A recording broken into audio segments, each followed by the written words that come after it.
Assalamualaikum warahmatullahi wabarakatuh. Waalaikumsalam warahmatullahi wabarakatuh. Waalaikumsalam warahmatullahi wabarakatuh. Baik, kuliah hari ini akan saya isi dengan materi ya, materi dulu. Sebenarnya materinya itu lumayan banyak, tapi nggak apa-apa, nanti saya agak percepat saja, karena ini saya juga paralel dengan rapat juga. Habis itu masih ada grup yang mesti presentasikan ya, Mbak Putri? Iya Bu, masih ada Bu. Masih ada, sampai akhir semester masih ada berapa kelompok lagi Mbak yang belum? Bentar. Masih ada 3 sepertinya Bu. 3 ya? Iya. Ya, 3 berarti kalau hari ini 2, minggu depan tinggal 1 ya. Hari ini terserah mau 1 atau 2 terserah, ya, berarti tinggal 3. Oh, minggu depan itu libur ya, hari Selasa, libur nasional. Jadi hari ini 2 aja lah ya, kalau bisa 2. 2 minggu lagi 1 orang. Terus nanti saya akan kasih tugas besar 1 ya, yang mesti disubmit 2 minggu lagi. Karena kan minggu depan libur, jadi disubmitnya pas kuliah ketemu ini. Nah, nanti deskripsi tugasnya akan saya kirim ke Mbak Putri ya, lewat WA saja, tidak saya upload di sini. Jadi kita agendanya hanya materi sama apa itu presentasi. Baik, materinya sebenarnya saya mau share screen.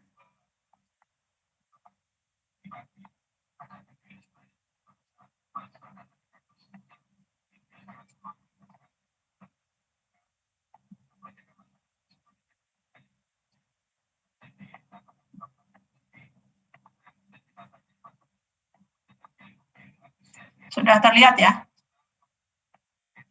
Sudah terlihat Bu. Ya, jadi tentang software matrix. Kalau minggu lalu itu mengenai metrik juga, tapi metrik khusus untuk pengujiannya, software testing metrik. Jadi hal-hal apa saja yang perlu diukur,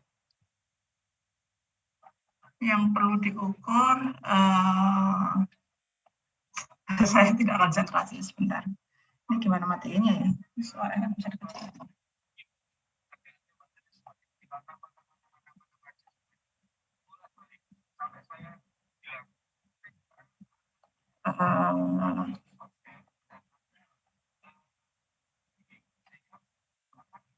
Atau ini dulu aja ya, ini rapatnya lagi seru nih. Atau presentasi dulu aja ya, nanti materinya terakhir gitu gimana? Lebih enak mana nih? Saya tawarkan dulu di kelas deh. Yang mau presentasi sudah siap belum?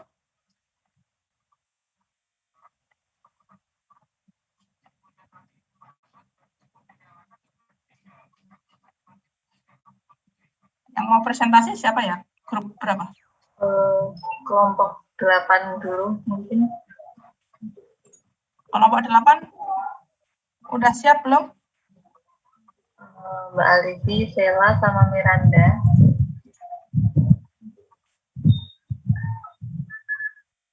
Sudah siapkah kelompok 8? Apakah suara saya terdengar? Suara siapa? Suara saya Alifi. Oh, iya terdengar. Kamu tahu? Kamu yang mau presentasi, Mbak? Kelompok 8? Saya. Kelompok berapa? Kelompok 8. Ya sudah, kelompok 8 dulu ya. Nanti habis kelompok 8, kelompok berapa, Mbak Putri? Kelompok 6, Bu. 6 siapa aja, Mbak? Kelompok 6, Anggara Yuda Pratama, Rizky Aulia, sama Alifia Hana. Oke, siap ya, yang kelompok 6 juga ya. Oke, presentasi dulu aja, nanti materinya saya berikan setelah presentasi. Sebenarnya materinya cukup banyak, tapi sebenarnya bisa dibaca sendiri juga sih, gitu loh. Nggak perlu saya harus bahas satu persatu secara detail ya. Dan juga sudah ada di Classroom. Nanti saya ambil aja yang penting-penting, sebenarnya penting semua, tetapi yang mungkin perlu fokus agak yang lebih populer misalnya kayak metrik CK gitu ya, Cidamber Kemerer, itu kan metrik yang penting juga karena dia itu metrik untuk objek oriented juga. Itu yang nanti akan kita bahas lebih ini. Tapi kalau misalnya kalian baca langsung juga sebenarnya harusnya udah tahu juga caranya bagaimana, karena tidak ada sesuatu yang rumit atau sesuatu yang misterius gitu ya. Segala sesuatunya sudah jelas ada di PPT tersebut gitu. Baik, nanti saya sampaikan setelah presentasi aja. Sekarang presentasi dulu. Saya oper ya handle sama Mbak Putri. Monggo Mbak Putri. Ya, Bu, terima kasih. Untuk kelompok 8, Alifi udah bisa share screen atau mau dinyalakan kameranya dulu?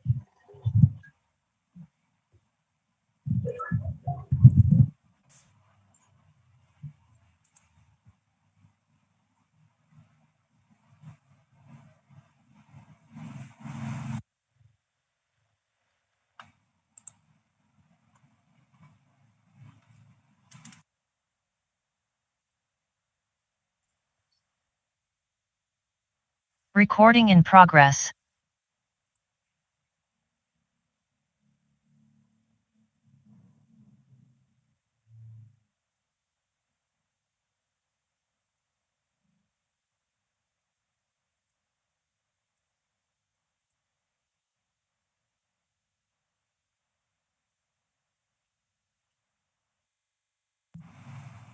Kalau udah siap, bisa mulai share screen.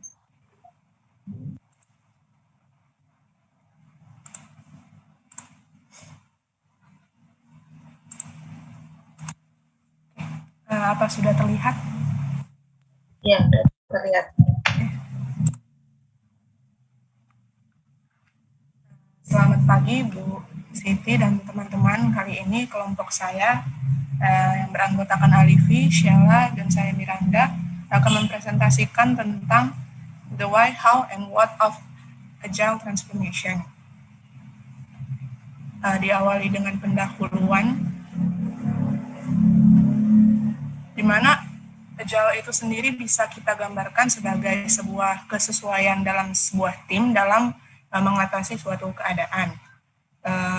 Kesesuaian dalam tim ini di mana kita tuh bisa bereaksi dengan cepat dan gesit mengikuti situasi dengan memberikan pola pikir yang cepat untuk mengatasi situasi tersebut.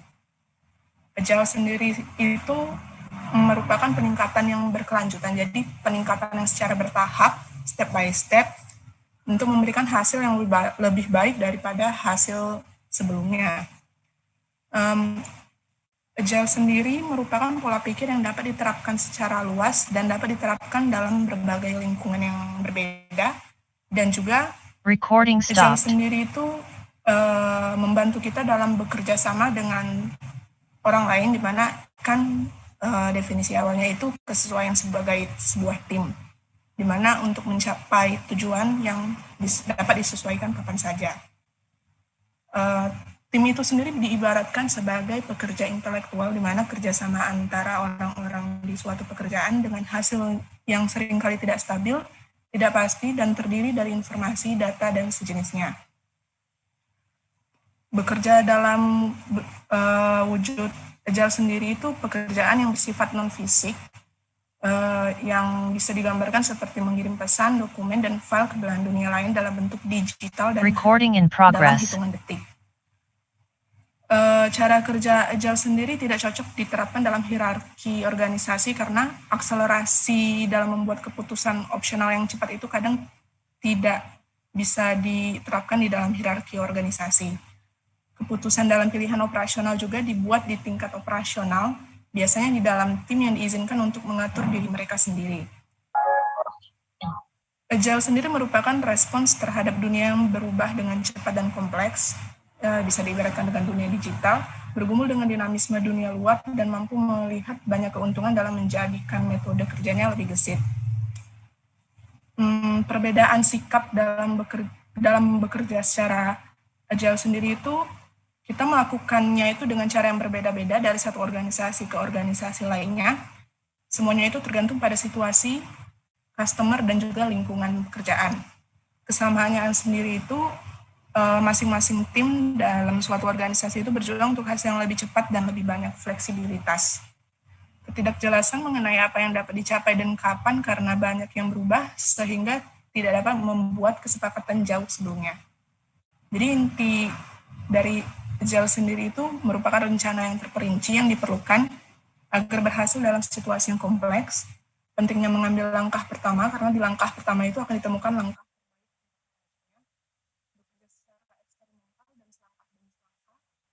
yang bekerja Agile tidak membuat rencana terlalu jauh ke depan, dan mereka bersama-sama memberikan hasil secara bertahap dalam periode waktu yang singkat, dengan tujuan khusus untuk belajar dari setiap langkah, mempelajari cara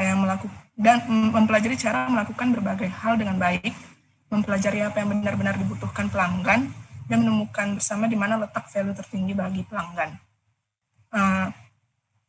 Materi ini terdiri dari 6 bagian, di mana saya akan menjelaskan yang pertama itu karakteristik Agile sendiri, di mana terdapat iterasi, validasi, peningkatan secara bertahap.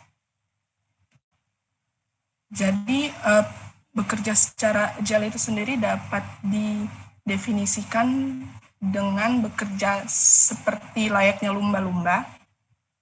Nah, di sini ada perbandingan antara bagaimana bekerja seperti lumba-lumba dan seperti kapal selam, di mana pekerjaan yang berbasis proyek itu mirip seperti cara kerja kapal selam, sementara pekerjaan yang menerapkan gaya Agile sendiri itu mirip dengan bagaimana lumba-lumba bekerja. Kapal selam sendiri itu disebut juga dengan model see you later, di mana kapal tidak terlihat dan menyelam di bawah air, bertahan lama di sana seperti proyek besar. Jadi maksud di sini ialah saat masuk ke dalam air itu ialah saat proses mengerjakan, proses membangun, intinya adalah proses dalam menjalankan pekerjaan. Dan saat kembali ke permukaan itu sendiri maksudnya adalah menunjukkan hasil dari pekerjaan itu sendiri. Nah, kalau kapal selam itu sendiri dia masuk ke dalam, bertahan lama di sana, dan pas akhir periode baru akan naik ke atas untuk menunjukkan hasilnya. Muncul untuk pertama kali, di mana harapannya itu kan hasil selama di dalam itu tuh semuanya baik-baik saja, pelanggan akan senang, dan hasilnya akan terbukti. Namun dalam praktiknya sendiri, terkadang saat hanya pertama kali muncul ke atas itulah saat pertama kali kita bisa mendapatkan umpan baliknya. Sehingga kita juga nggak punya waktu untuk memperbaiki dari umpan balik yang kita terima, sementara waktu proyeknya itu sudah selesai.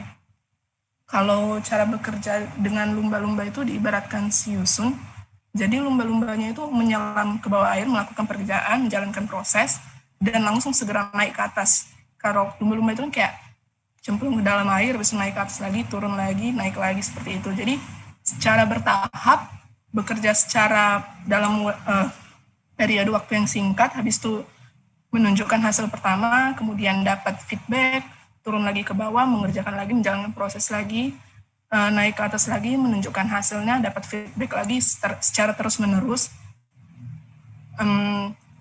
dengan harapan lumba-lumba itu bekerja dengan yang kita sebut sebagai iterasi atau pengulangan, selalu menyelam dan muncul ke permukaan lagi, memberikan hasil yang cepat, dan meminta umpan balik untuk mengetahui dengan cepat bagian mana yang di awal proses itu tidak dibutuhkan. Kemudian menentukan apa yang tidak diperlukan karena tidak memiliki nilai dan menghemat banyak waktu, serta memberi kesempatan untuk menyampaikan lebih awal atau memberikan nilai tambahan. Perbandingannya sendiri antara cara kerja dalam dunia proyek dan dunia Agile itu sendiri, hasil pekerjaan dalam gaya kapal selam itu selesai di akhir, sedangkan kalau lumba-lumba itu selalu selesai. Umpan baliknya itu yang diterima hanya di akhir. Kalau untuk bekerja dalam proyek, kalau bekerja secara Agile itu bisa kita dapat umpan baliknya itu dari proses awal. Penyesuaian pekerjaannya tidak ada penyesuaian sementara kalau Agile itu memiliki penyesuaian yang konstan. Jedanya itu kalau bekerja dalam proyek itu tidak bisa berhenti di tengah jalan. Kalau bekerja secara Agile itu kita selalu bisa mendapatkan jeda, sementara Untuk value yang didapat, kalau dalam bekerja secara kapal selam itu ketika semuanya sudah selesai, kalau bekerja secara agile, kita dapat hal yang paling berharga itu dapat kita tampilkan terlebih dahulu. Dan cara mengatasi resikonya itu kalau bekerja dalam proyek itu mengumpulkan resiko, kalau bekerja secara agile itu menyoroti resiko. Jadi agile transformation itu sendiri dalam dunia yang dinamis dan kompleks di mana banyak hal yang berubah terus dibahas, lebih cerdas untuk bekerja dalam siklus yang pendek. Bekerja secara agile berarti berenang seperti lumba-lumba, selalu muncul kembali ke permukaan dan menyesuaikan berdasarkan hasil nyata dan wawasan baru. Selanjutnya adalah kapan agile itu digunakan? Karena agile bukanlah solusi dari semua permasalahan. Next. Sebelumnya. Oke. Van Solingen pada tulisannya menyatakan bahwa agile is not a silver bullet. It is not a solution to all problems. Tidak semua permasalahan itu bisa diselesaikan dengan agile. Dan agile bukanlah solusi sapu jagat. Next. Agile cocok untuk digunakan pada situasi di mana terdapat banyak ketidakpastian, di mana banyak yang masih bisa berubah dan banyak hal yang masih bisa ditemukan dan dipelajari. Situasi seperti ini disebut dengan situasi kompleks. Situasi kompleks adalah situasi di mana Anda tahu sebelumnya bahwa banyak hal masih akan berubah dan Anda tahu bagaimana cara menyelesaikannya. Next. Ralph Stacey membagi jenis situasi dan pekerjaan menjadi 4 berdasarkan derajat ketidakpastiannya. Menjadi simple, complicated, complex, dan chaotic. Next. Yang pertama adalah situasi dan pekerjaan yang simple. Simple adalah situasi di mana apa yang dibutuhkan untuk menyelesaikan masalah sudah jelas, dan bagaimana cara menyelesaikan masalah tersebut juga sudah jelas. Permasalahan memiliki solusi yang jelas. Solusi dari permasalahan simple biasanya sudah diketahui oleh banyak orang. Terdapat banyak best practices dari solusi yang bisa digunakan atau dipelajari. Contohnya adalah memasak telur goreng. Semua orang sudah tahu bagaimana cara memasak telur goreng. Dan cara untuk memasak telur goreng itu biasanya sudah fix. Mulai dari menyalakan kompor, memanaskan minyak, terus habis itu menggoreng telur, selesai dan diangkat. Semua orang sudah tahu. Itu adalah contoh permasalahan yang simple. Yang kedua adalah complicated. Complicated adalah situasi di mana apa yang dibutuhkan untuk menyelesaikan masalah dan bagaimana cara menyelesaikannya sudah cukup jelas. Tapi tidak ada jaminan pasti bahwa masalah tersebut bisa langsung diselesaikan. Perlu adanya analisis untuk menyelesaikan masalah tersebut. Semakin detail analisis masalah, kesempatan untuk sukses semakin tinggi. Pekerjaan-pekerjaan yang complicated biasanya terlihat sulit di awal. Tapi jika orang-orang yang terlatih melakukan analisis pada permasalahan seperti ini, kesempatan untuk sukses atau berhasil biasanya sangat tinggi. Kemungkinan keberhasilan penyelesaian masalah biasanya meningkat seiring dengan seberapa sering mereka menemui masalah serupa. Karena permasalahan complicated biasanya terjadi secara berulang-ulang. Intinya, semakin sering melakukan, semakin handal. Contohnya adalah diagnosis penyakit. Next.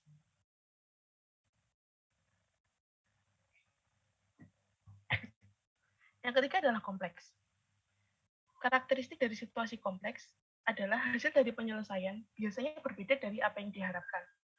Ketidakpastian lebih banyak daripada kepastian. Meskipun semua hal tidak berjalan sesuai dengan prediksi, Anda akan selalu tahu mengapa hasilnya berbeda dengan ekspektasi.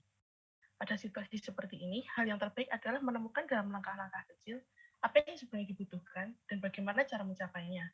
Selalu bereksperimen, selalu belajar, menemukan hal baru, dan membuat penyesuaian terhadap perubahan. Next. Yang keempat atau yang terakhir adalah chaotic. Chaotic adalah situasi di mana tidak ada kejelasan sama sekali mengenai apa yang dibutuhkan dan bagaimana cara menyelesaikannya. Bahkan terkadang, apa permasalahannya itu pun sudah tidak jelas. Situasi sangat tidak terprediksi dan hanya bisa dijelaskan sesaat setelah kejadian. Situasi-situasi seperti ini biasanya sangat sulit untuk dihindari karena tidak ada yang tahu bagaimana cara menghindarinya. Pada situasi seperti ini, action lebih diperlukan. Kalau ada masalah, lakukan sesuatu. Asalkan terkoordinir, lakukan. pada situasi seperti ini peran pemimpin sangat-sangat diperlukan. Contohnya adalah COVID-19. Next. Jadi, kapan agile itu digunakan? Agile digunakan pada situasi dengan permasalahan yang tidak repetitif atau dalam kondisi yang kompleks. Sekarang, masyarakat kita sudah berubah sedemikian rupa, sehingga banyak situasi kompleks itu muncul ke permukaan. Karena apa? Karena pekerjaan-pekerjaan yang simple dan complicated biasanya sudah mulai diotomasikan. Dan sebenarnya membuat otomasi itu sendiri merupakan permasalahan yang kompleks.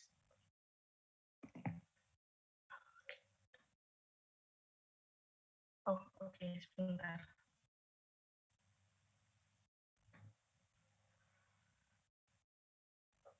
Apakah sudah kedengaran lebih jelas? Iya, ini lebih jelas. Oke, thank you. Sampai mana tadi? Oh iya. Karena pekerjaan-pekerjaan yang simple dan complicated itu sudah mulai diotomasikan. Dan sebenarnya membuat sistem otomasi itu sendiri merupakan permasalahan yang kompleks. Akibatnya, banyak lingkungan menjadi kompleks dan pekerjaan-pekerjaannya juga menjadi semakin kompleks. Inilah mengapa akhir-akhir ini Agile lebih sering digunakan dalam dunia industri. Karena Agile mampu menghadapi kompleksitas, ketidakpastian, dan perubahan. Next. Oke, selanjutnya adalah transformasi Agile. Semakin banyak organisasi yang menerapkan transformasi Agile dalam skala besar. Oke. Akhir-akhir ini, banyak organisasi yang secara ketat mengubah organisasi mereka dan mengimplementasikan Agile top down dari atas ke bawah dan organization wide berlaku di seisi. Transformasi seperti ini biasanya dilakukan dalam skala besar dengan anggaran yang besar juga dan menyita banyak perhatian dari manajemen. Selain cara kerja yang baru, organisasi juga biasanya melakukan reorganization, membuat jalur karir baru, rencana sosial, pelatihan-pelatihan ulang, dan lain sebagainya. Proyek ini adalah proyek yang kompleks dan membutuhkan waktu berbulan-bulan atau bahkan bertahun-tahun untuk diselesaikan. Karena ini adalah situasi yang kompleks, pendekatan secara sistematis akan sulit untuk berhasil. Sebaliknya, Agile Transformation dilakukan dalam langkah-langkah kecil dengan rincian kerja jangka pendek, dan setiap langkah menghasilkan perubahan konkret yang nantinya akan disesuaikan lagi dan lagi. Next.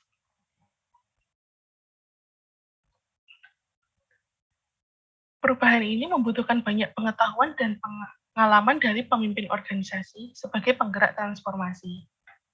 Studi dari version 1 pada tahun 2017 mengungkapkan 3 hambatan teratas terkait dengan transformasi Agile, yaitu yang pertama adalah budaya saat ini, yang kedua kurangnya pengalaman dengan Agile, dan yang terakhir adalah manajemen saat ini. Hal ini menunjukkan bahwa manajemen merupakan penghambat terbesar dalam Agile Transformation. Next. Oke. Jadi, cara terbaik untuk melakukan transformasi Agile pada organisasi adalah dengan menggunakan Agile itu sendiri untuk mendapatkan hasil dengan cepat dan segera menyesuaikan diri. Next. Selanjutnya akan dijelaskan oleh Sheila. Lalu selanjutnya mengenai pendekatan bertahap untuk implementasi transformasi Agile itu sendiri. Di sini ada 8 langkah. Langkah pertama yaitu pengamatan awal. Jadi sebelum transformasi itu dilakukan, harus dilakukan pengamatan atau assessment dulu untuk mengetahui kondisi terkini organisasinya, rintangan atau masalah yang dihadapi, dan di bagian mana Agile itu dapat diterapkan. Lalu setelah mengetahui hal tersebut, tahap kedua adalah memahami kepentingan. Jadi, hal-hal yang perlu diperbaiki tadi, yang perlu diperbaiki dengan Agile itu, masing-masing harus memiliki alasan dan skala kepentingan yang masuk akal. Setiap targetnya itu harus dijabarkan secara mendetail, supaya tahap pengukuran prosesnya pun nanti akan lebih mudah dilakukan. Selanjutnya, tahap ketiga itu merancang blueprint. untuk melakukan transformasi agile ini harus ada arahan yang jelas atau goal yang benar-benar bisa diterapkan. Nah, untuk itu dibutuhkan sebuah blueprint untuk menggambarkan hasil ideal yang ingin dicapai. Biasanya juga organisasi dapat dipisah menjadi 2 tim. Tim yang market oriented dan yang customer oriented untuk meningkatkan efisiensi. Lalu selanjutnya, dari blueprint tersebut dilanjutkan dengan menyusun strategi. Strategi yang dimaksud di sini adalah metode seperti apa yang akan digunakan untuk menerapkan transformasi agile ini sendiri. Apakah metode yang perlahan dan teratur, mengikuti beberapa fase satu persatu, atau yang cepat dan sekaligus dalam organisasi itu misalnya langsung mengerjakan, langsung mengubah semua organisasi secara keseluruhan. Nah, strategi-strategi ini harus dipilih yang cocok dengan kondisi tim itu sendiri. Karena itu akan sangat penting agar saat berjalannya implementasi nanti, semuanya akan berjalan dengan lancar. Selanjutnya adalah membuat roadmap. Roadmap ini dibutuhkan untuk mengetahui perubahan apa yang akan diimplementasikan terlebih dahulu, sesuai kondisi dan skala prioritasnya.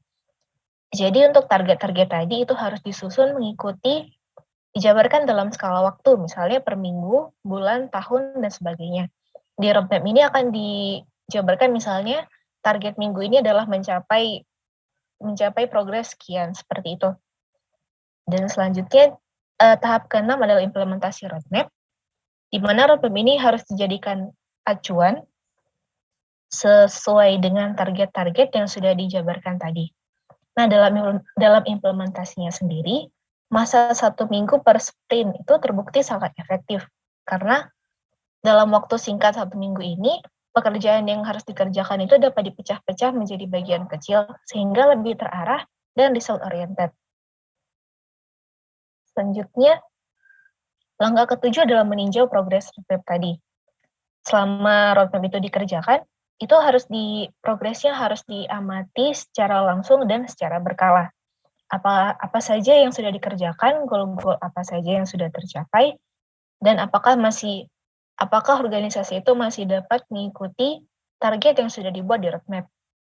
Nah, yang penting dari bagian ini adalah roadmap ini sendiri harus bersifat fleksibel, di mana jika muncul kendala, target yang dibuat dapat diubah dan disesuaikan dengan kondisi terkini organisasi tersebut.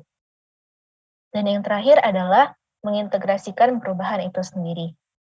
Jadi perubahan dari target yang sudah dijabarkan tadi, itu lebih baik jika dapat diintegrasikan secara langsung, hingga dapat berjalan dengan baik dan normal. Normal di sini itu maksudnya perubahan tadi itu benar-benar menjadi bagian dari keseluruhan organisasi dan tidak bersifat dan tidak tampak berbeda dan tidak cocok pada tempatnya, seperti itu. Selanjutnya, nah bagian yang kelima adalah kesalahan umum, di mana ada 7 kesalahan umum penerapan transformasi agile. Selanjutnya, yang pertama adalah penerapan yang tidak fleksibel. Jadi dalam penerapannya itu, transformasi agile ini sangat membutuhkan fleksibilitas, karena definisi agile itu sendiri adalah cepat, tangkas, dan fleksibel. Itulah sebabnya inti dari transformasi ini adalah membuat perubahan besar dari hal-hal kecil yang cepat dikerjakan dan dapat diimplementasikan secara learning by doing. Nah, tapi dalam penerapannya sendiri, sering sekali ada roadmap yang bersifat kaku, di mana ada jadwal mendetail dengan goal-goal dan deadline yang sudah ditetapkan dan sulit untuk diubah. Jadi ada beberapa kasus di mana organisasi itu memang mencoba menerapkan transformasi agile, tapi jadwal yang mereka buat itu tidak ada ruang untuk bereksperimen dan sangat kaku. Sementara itu sangat bertentangan dengan prinsip agile itu sendiri. Selanjutnya, tidak memiliki tujuan yang jelas. Nah, jadi dalam organisasi yang mencoba menerapkan transformasi agile ini, sering sekali mereka tidak memahami tujuan dan alasan sebenarnya mengapa mereka membutuhkan transformasi tersebut. Jadi tanpa tujuan yang jelas ini, tentu efektivitas transformasi ini pun akan sulit untuk diukur. Hal ini menyebabkan setiap orang menciptakan interpretasi mereka sendiri dan hanya akan memicu kebingungan. Jadi sangat penting untuk organisasi itu dan semua orang yang terlibat di dalamnya mengetahui tujuan dan alasan yang tepat sebelum memulai dan memastikan bahwa semua pihak sudah benar-benar paham. Selanjutnya, yang ketiga adalah dukungan manajemen yang kurang tepat. Jadi, transformasi agile ini umumnya dipimpin oleh seorang manajer atau direktur dalam lapisan manajemen tertentu. Seperti yang kita ketahui, di sebuah organisasi pasti ada tingkatan atau hierarki manajemen itu sendiri. Nah, terkadang ada manajemen senior yang dapat melakukan intervensi yang salah pada waktu yang salah. Misalnya pada lapisan pertama dilakukan transformasi agile. Nah, lalu lapisan di atasnya tanpa sengaja ikut mengintervensi. Dan hal ini terkadang akan menghambat proses transformasi itu sendiri. Jadi untuk menghindari hal ini diperlukan dukungan aktif dari manajemen-manajemen di lapisan atas dari tempat agile ini diterapkan. Lebih baik lagi jika transformasi agile ini sendiri mendapat dukungan dari eksekutif tertinggi, sehingga di lapisan-lapisan manajemen bawahnya tidak akan mengalami kontradiksi atau saling mengintervensi. Selanjutnya adalah tidak siap menghadapi perubahan. Karena efek dari transformasi agile ini bersifat luas dan dapat mencakup keseluruhan organisasi. Jika ada perubahan dalam satu departemen, tentu saja departemen yang berhubungan dengannya akan merasakan perubahan itu juga. Nah, jika departemen-departemen ini tidak siap menghadapi perubahan dari agile-nya sendiri, pasti akan menghambat produktivitas. Jadi sangat penting untuk benar-benar memahami efek apa yang akan terjadi pada organisasi mereka sebelum memulai transformasi agile ini sendiri. Selanjutnya, rasa takut untuk bereksperimen. Nah, organisasi yang menerapkan pekerjaan secara agile itu berarti mereka akan bekerja dalam siklus kecil dan siap menghadapi hal-hal asing dalam jangka waktu yang singkat. Berarti mereka akan membutuhkan keberanian untuk bereksperimen, menghadapi kesalahan dan ketidakpastian. Sementara jika mereka takut untuk bereksperimen, itu akan menghambat proses kerja secara agile ini sendiri. Jadi harus dibangun keberanian untuk terus bereksperimen dan menjadikan kesalahan hanya sebagai pelajaran dan bukan sumber rasa takut. Sebab inti dari agile itu adalah learning by doing. Selanjutnya, tidak memahami ritme agile. Cara kerja agile itu memiliki ritme yang unik, di mana pekerjaan dilakukan dalam skala kecil dan jangka waktu tertentu. Nah, ritme ini harus benar-benar dipahami oleh organisasi yang menerapkannya. Karena jika tidak dipahami, misal tiba-tiba ada terjadi masalah atau kendala tiba-tiba yang tidak terduga.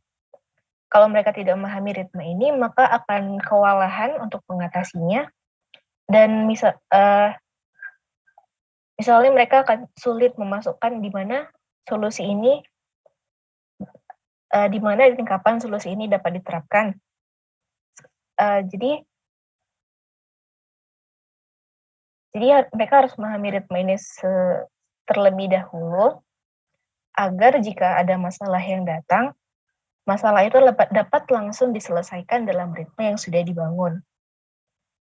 Contohnya, dalam roadmap, dalam target sprint minggu ini, mereka menghadapi suatu masalah. Nah, tanpa harus panik untuk mencari tahu bagaimana masalah yang dapat diselesaikan, mereka dapat langsung mengadaptasikan diri dalam ritme 1 minggu tersebut. Selanjutnya, dan yang terakhir adalah terlalu terpaku pada teknis. Cara kerja agile itu bukanlah sekedar sekumpulan rapat dan pengaturan jadwal. Walaupun itu juga penting, tapi yang terpenting adalah menerapkan Agile ini sebagai isu organisasi secara keseluruhan. Dalam penerapannya sendiri, hal ini tuh sering terlupakan, di mana organisasi terlalu terpaku pada teknis dan prosedur, tapi melupakan dampak Agile itu sendiri.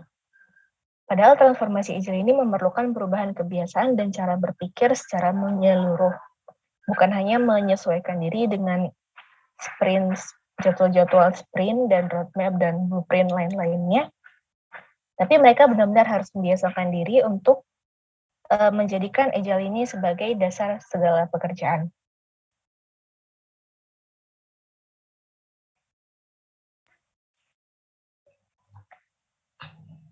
Selanjutnya untuk kesimpulan, apa yang sudah kita pelajari hari ini? Agile working seringkali dimulai karena pasar dan lingkungan membutuhkan lebih banyak kecepatan dan kelincahan lebih daripada apa yang ada saat ini. Karena itu, sesuatu harus berubah. Ini tidak hanya terjadi pada perusahaan kecil, tapi juga terjadi pada organisasi-organisasi besar. Mereka juga beralih ke Agile sebagai standar dari kerja. Langkah pertama dalam transformasi tersebut terdiri dari strategi dan perencanaan. Ada pertanyaan-pertanyaan yang harus dijawab, seperti mengapa kita perlu berubah, mengapa kita ingin berubah, seperti apa organisasi kita di masa depan, apa tujuannya, masalah apa yang sudah kita selesaikan, dan tentu saja, apa alasan bisnis untuk perubahan ini, dan seperti apa perencanaannya. Agile transformation paling baik dilakukan selangkah demi selangkah dengan perubahan yang berulang, dengan menggunakan Agile itu sendiri.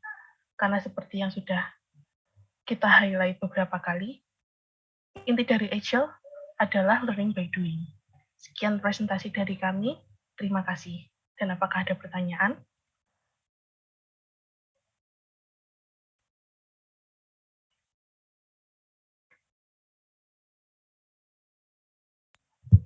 Untuk teman-teman mungkin ada pertanyaan yang mau ditanyakan.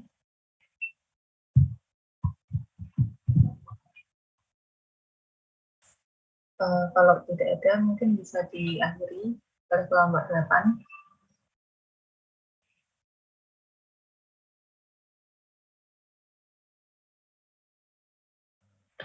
Oke, kalau begitu, sekian presentasi dari kelompok kami. Terima kasih atas perhatiannya. Wassalamualaikum warahmatullahi wabarakatuh. Waalaikumsalam warahmatullahi wabarakatuh. Terima kasih kelompok 8 presentasinya. Selanjutnya dilanjutkan kelompok 6.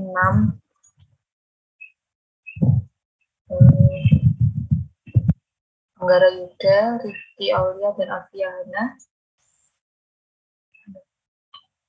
Silahkan boleh mulai presentasi.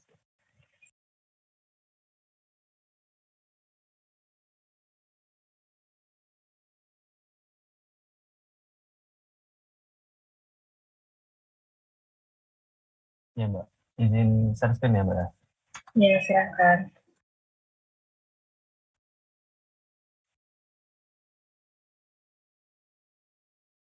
Apa sudah terlihat? Ya, sudah terlihat. Oke, monggo Mbak. Ya, selamat pagi Bu Siti dan teman-teman. Assalamualaikum warahmatullahi wabarakatuh. Kami dari kelompok 6 akan menjelaskan materi tentang Next Generation Software Tester Burden of Specialized. Anggotanya ada saya sendiri, Anggara Yuda Pratama, NRP 051184000008. Terus saya Rifki Aulirawan, NRP 142. Halo, saya Afia Hanisria, NRP 111. Ya, mungkin lanjut. Nah, jadi pada materi hari ini akan berfokus pada dua kecenderungan kuat terhadap opsi utama untuk tester. Yang pertama itu ada T-shape tester, dan yang kedua itu test spesialis, yang akan dijelaskan di slide berikutnya. Yang pertama tuh T-shape tester. Nah, jadi T-shape itu sebenarnya cuma sebuah metafora yang digunakan untuk mendeskripsikan kemampuan orang dalam menghandle beban kerja. Nah, dalam bentuk huruf T-nya ini, garis vertikalnya ini merepresentasikan kedalaman dari skill dan keahlian dalam satu bidang. Nah, sedangkan untuk garis horizontalnya, itu merepresentasikan kemampuan dalam berkolaborasi lintas disiplin ilmu dengan pakar di bidang lain. Nah, dia itu juga bisa menerapkan pengetahuan di bidang keahlian selain keahlian yang dimiliki oleh tester tersebut. Nah, garis horizontal ini terdiri dari dua komposisi, yaitu empati dan antusias. Empatinya itu penting untuk melihat masalah orang lain dalam perspektif yang lain pula. Terus antusiasnya itu tentang disiplin ilmu tentang orang lain, sampai-sampai dia itu mulai mempraktikannya. Terus orang yang disebut T-shape ini memiliki konsep, orang yang memiliki konsep T-shape ini, dia itu punya kedalaman sama keluasan dalam kemampuan yang mereka miliki. Nah, ada juga variasi konsepnya. Jadi kalau misalnya dilihat dari gambar ya, sebelah kirinya T-shape itu ada I-shape. Jadi I-shape ini gampangannya dia itu cuma ahli dalam satu bidang tertentu, tapi dia kurang bisa mengaplikasikan kemampuan tersebut ke bidang-bidang yang lain. Nah, terus kalau misalnya untuk yang sebelah kanannya T-shape, ada P-shape, ada Com-shape, itu sebenarnya dia itu punya keahlian di banyak bidang, dan dia itu bisa istilahnya menyambungkan antar keahlian tersebut. Nah, terus kenapa sih kok yang paling ideal itu T-shape, kenapa kok enggak yang P-shape atau Com-shape? Kan dia ahlinya, gampangannya kan ahli di banyak bidang. Gitu. Soalnya yang membuat tester itu lebih efektif dalam menemukan kecacatan dalam software yang ditesnya itu tingkat kemandirian ilmu yang dimiliki oleh tester tersebut. Nah, selain juga untuk P sama Com-shape itu bakal buat si tes bakal membuat lebih sulit untuk menjaga yang namanya perspektif independen. Terus ada 4 pengetahuan dan pilihan skill yang diidentifikasi untuk T-shape. Yaitu yang pertama itu mendalami kemampuan dan pengetahuan testing, yaitu memperluas kemampuan dan pengetahuan IT, terus memperluas kemampuan domain, lalu memperluas soft skills. Nah, yang pertama itu ada mendalami kemampuan dan pengetahuan testing. Di gambar ini, gambar yang sebelah kiri ini, itu adalah portofolio dari tes ISTQB, bisa dicek di Google, itu International Software Testing Qualifications Board. Jadi itu tempat buat sertifikasi para tester. Nah, itu menarik untuk dilihat bahwa test automation dan mobile application testing itu dianggap sebagai area spesialis dalam pengujian. Padahal jika mengambil portofolio produk ISTQB sebagai titik awal, ISTQB tidak menganggap pengujian Agile sebagai bagian dari rangkaian inti pengetahuan dan keterampilan. Dia itu memecah sendiri jadi aliran Agile sendiri, bukan aliran core. Nah, fakta ini awalnya didefinisikan sebagai area spesialis oleh ISTQB, mungkin menunjukkan seberapa cepat pasar berubah. Nah, apa yang didefinisikan sebagai bidang spesialis pada saat ini, itu kemungkinan akan menjadi persyaratan umum untuk pengetahuan dan keterampilan di masa depan. Nah, di sini ada gambar. Nah, gambar ini menunjukkan pada level tertinggi apa yang diharapkan dari seorang penguji dalam hal menguji pengetahuan dan keterampilan hari ini dan yang pasti besok. Terus ada gambar ada gambar lagi, itu mengikuti konsep T-shape. Seorang tester itu diharapkan memiliki pengetahuan dan keterampilan yang mendalam dalam testing ya, dalam pengujian. Tetapi dari anggota tim lainnya, yaitu diharapkan mereka juga memperoleh pengetahuan dan keterampilan pengujian sebagai dari bilah set keterampilan horizontal mereka.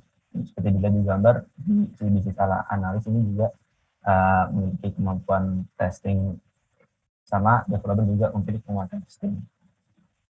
Nah, soalnya karena kita itu nggak bisa mengarahkan orang sembarangan untuk terlibat dalam testing, itu mereka itu harus dilatih untuk melakukan hal ini, karena sesuai dengan perkataan Glenn Fort Myers, di mana dia itu bilang kalau misalnya testing is an extremely complex and intellectually challenging task.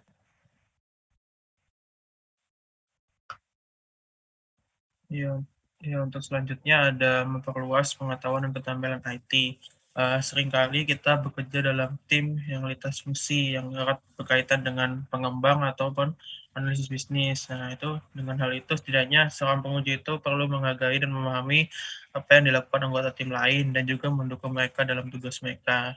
Nah, menjadi sebagai tester itu membutuhkan beberapa kemampuan yang dimiliki. Di antaranya yang pertama ada rekayasa persyaratan, requirement engineering, atau analisis bisnis. Nah, perencanaan pengujian, analisis risiko produk, kasus pengujian itu semuanya didasarkan pada requirement atau persyaratan. Penguji itu biasanya terlibat dalam requirement reviews dan perlu paham juga tingkat kualitas apa yang wajar untuk diminta. Selanjutnya ada programming. Penguji itu tidak perlu bekerja seperti developer atau pengembang, tapi penting untuk memahami bagian dalam aplikasi sehingga mudah untuk memahami fungsi dan area risikonya. Pengetahuan pemrograman ini dapat membantu dalam mengidentifikasi kemungkinan kesalahan dalam kode dan bekerja sama dengan pengembang pada analisis statis dan pengujian unit. Nah, yang bisa diajukan itu bahasa Python, Java, atau C++. Selanjutnya ada teknologi web dan mobile. Nah, pada zaman sekarang itu yang kita sebagai penguji itu harus terbiasa dengan web dan teknologi seluler, sehingga nanti para penguji itu dapat memahami aplikasinya, pembuatannya, skalabilitasnya, serta menerapkan tindakan yang sesuai untuk pengujiannya. Salah satu ini penting karena untuk mengawasi kemajuan teknologi web seluler untuk memandu mereka dalam memahami arsitektur pengkodean dan tantangan teknis untuk memberikan solusi pengujian yang efektif. Selanjutnya ada software development life cycle atau SDLC. Nah, penguji itu perlu memahami siklus perangkat lunak karena akan membantu mereka dalam memahami tugas pengembangan dan merencanakan siklus pengujian yang sesuai. Selanjutnya ada manajemen proyek. Ini untuk mempersiapkan penguji untuk bertanggung jawab atas pekerjaan mereka kepada pemangku kepentingan yang terkait. Dengan cara ini, dengan memiliki kemampuan manajemen proyek ini, dapat berkontribusi untuk memberikan hasil yang berkualitas serta meningkatkan keseluruhan proses pengujian. Nah, yang terakhir ada manajemen konfigurasi. Tujuannya untuk menetapkan dan memelihara integritas komponen atau sistem, perangkat uji, dan hubungannya satu sama lain. Nah, bagi penguji, ini merupakan proses penting untuk memastikan kualitas. Oleh karena itu, penting untuk mempunyai pengetahuan tentang manajemen konfigurasi. Next. Selanjutnya ada memperluas pengetahuan domain. Dalam konteks ini, pengetahuan domain itu didefinisikan sebagai pengetahuan tentang lingkungan di mana sistem target beroperasi. Nah, bagi penguji yang penting untuk memahami domain agar dapat berkomunikasi dengan pemangku kepentingan bisnis atau pemilik produk, tapi juga untuk membuat keputusan yang tepat saat melakukan aktivitas pengujian. Nah, sebagai penguji akan memiliki keuntungan jika memiliki pengetahuan domain, diantaranya yang pertama memahami resiko dan kasus uji yang lebih baik. Ini bukan hanya tentang penggunaan di aktivitas tertentu, tapi juga diperlukan untuk di seluruh aktivitas pengujian. Yang kedua ada memahami dampak. Ketika sebuah masalah muncul, seorang penguji yang memahami tujuan dari fungsionalitas sistem akan jauh lebih mampu menganalisis dampak dari masalah tersebut. Ini akan membantu penguji dalam melakukan konfirmasi dan pengujian regresi yang lebih baik saat kerusakan diperbaiki. Cacat yang lebih penting. Penguji yang memiliki pengetahuan domain itu sangat diminati karena kemampuan mereka untuk memahami aplikasi lebih dari sekedar menemukan cacat. Misal, selama pengujian eksplorasi. Para penguji itu biasanya menemukan cacat yang lebih penting. Selanjutnya ada prioritas cacat. Karena penguji itu memahami domain, penguji itu akan memiliki gagasan yang lebih jelas tentang cara terbaik untuk memprioritaskan rangkaian perbaikan cacat yang ditemukan. Yang terakhir, ada review yang lebih efektif. Pengetahuan yang baik tentang aliran fungsional proses bisnis dan aturan bisnis itu akan membantu lebih membantu memahami persyaratan dan sebagai konsekuensinya dapat melakukan tinjauan atau review yang lebih efektif. Bisa dilanjut. Nah, yang terakhir ini ada memperluas soft skill. Setiap penguji perangkat lunak itu harus memiliki apa yang disebut soft skill. Seorang penguji itu juga harus memiliki soft skill untuk mempengaruhi dan berkomunikasi dengan cara yang membuatnya menjadi bagian yang penting atau vital untuk proyek yang dijalani. Ada beberapa soft skill yang penting yang harus dimiliki seorang penguji untuk unggul di bidangnya, yaitu Yang pertama ada komunikasi. Sebagai penguji itu harus berurusan dengan begitu banyak anggota tim yang berbeda. Nah, sehingga penting untuk memiliki komunikasi yang tepat dengan mereka. Dapat menghilangkan ambiguitas dan kesalahpahaman saat berbicara dengan anggota tim yang berbeda itu dapat dihindari dengan memiliki skill komunikasi ini. Hanya ada manajemen waktu. Biasanya pada bagian tertentu ada pengerjaan yang dengan deadline mendadak. Nah, maka dari itu kita harus tahu bagaimana memprioritaskan tugas sehingga dapat menyelesaikan tugasnya di tepat waktu dan sedikit adanya tekanan pekerjaan. Selanjutnya ada semangat untuk belajar. Jika sebagai penguji itu ingin belajar dan melakukan aktivitas di luar zona nyamannya, itu membantu tim memberikan produk yang terbaik.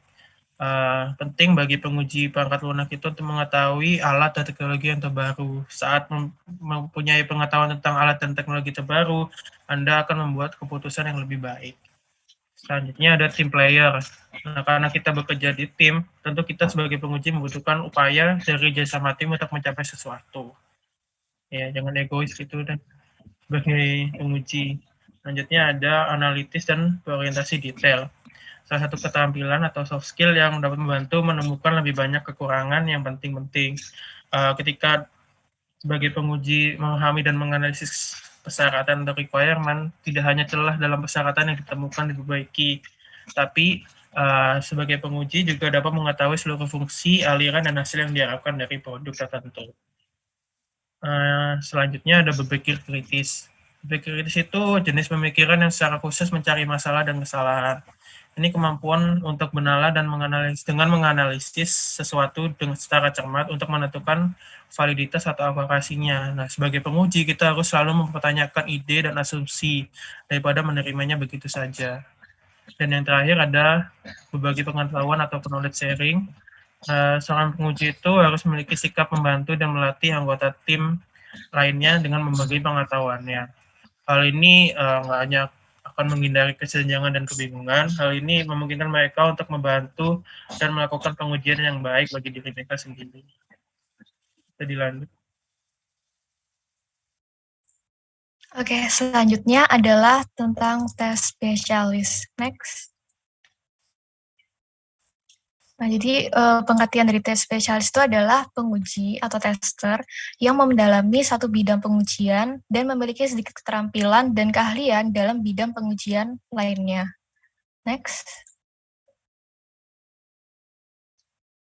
Nah, jika dilihat di gambar ada dua grafik yang yang grafik pertama itu menggambarkan tes spesialis dan grafik yang kedua itu menggambarkan T-shape tester.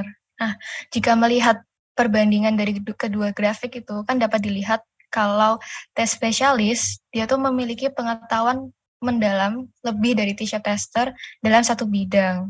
Contohnya yang di sini tuh dalam bidang B, tes spesialis itu sangat mendalami karena dia memiliki skor 8 gitu. Tapi untuk T-shape tester dalam bidang B dia skornya cuma 6 gitu. Jadi jelas kalau tes spesialis itu lebih mendalami bidangnya gitu. Tapi kalau melihat bidang lainnya seperti bidang A, C, dan D, itu pemahaman tes spesialis tuh bisa saja lebih rendah daripada T-shape tester. Contohnya waktu tes spesialis yang di sini pada bidang C cuma dapat skor 3 misalnya. Lalu yang T-shape tester pada bidang C itu skornya 5. Jadi jelas T-shape tester itu lebih paham gitu dalam bidang lain. Tetapi tetap akan kalah jika dibandingkan dengan bidang utamanya tes spesialis yaitu bidang B. Bisa di next. Nah, jadi tes spesialis itu bisa digambarkan sebagai E-shape berbentuk I, yaitu dia expert dalam satu bidang. Lalu karena hanya mahir dalam satu bidang itu apakah tes spesialis itu dibutuhkan gitu. Nah, jadi seiring berkembangnya zaman gitu kan, berarti kan perangkat lunak itu semakin kompleks. Nah, karena perangkat lunak yang semakin kompleks, hal itu menyebabkan pelaksanaan testing juga menjadi lebih kompleks juga. Salah satunya tuh testing non fungsional gitu. Nah, karena testing yang akan dilakukan itu bisa dibilang susah gitu kan. Kebanyakan tester lainnya tuh membutuhkan waktu lama atau bahkan tidak dapat melakukan non-functional testing tersebut. Nah, maka dari itu diperlukanlah seorang tes spesialis. Bisa di next. Nah, semisal ada suatu perangkat lunak yang ingin dilakukan non-functional testing, tapi kompleks sekali dan susah. Oleh karena itu bisa memanggil atau meng-hire 6 tes spesialis sesuai bidangnya masing-masing. Jadi untuk melakukan security testing, maka kita memanggil tes spesialis yang bidangnya itu di security testing. Lalu untuk performance testing, scalability testing, usability testing, reliability testing, dan interoperability testing. Jadi akhirnya itu membutuhkan 6 tes spesialis agar dapat melaksanakan non-functional testing dalam suatu perangkat lunak yang kompleks. Jadi keuntungannya kita sebagai tes spesialis itu pasti akan selalu dibutuhkan karena kan produk-produk itu semakin ke depan akan semakin kompleks kan. Jadi sebagai seorang tes spesialis itu pasti dicari keahliannya. Next. Nah, terus ada beberapa poin penting untuk tes spesialis yang harus diperhatikan. Jadi yang pertama, harus berhati-hati dalam memilih bidang spesialisasi.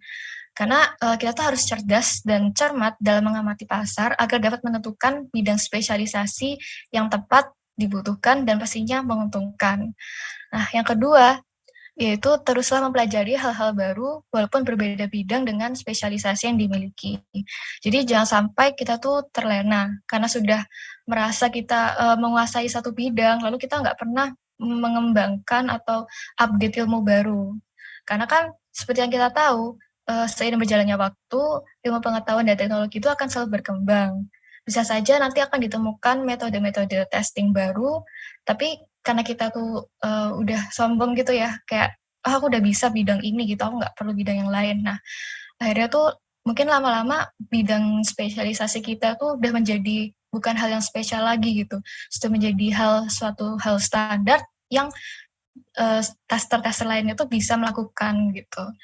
Jadi makanya penting sekali untuk selalu update ilmu pengetahuan dan mempelajari hal-hal baru gitu, walaupun berbeda bidang dengan spesialisasi kita.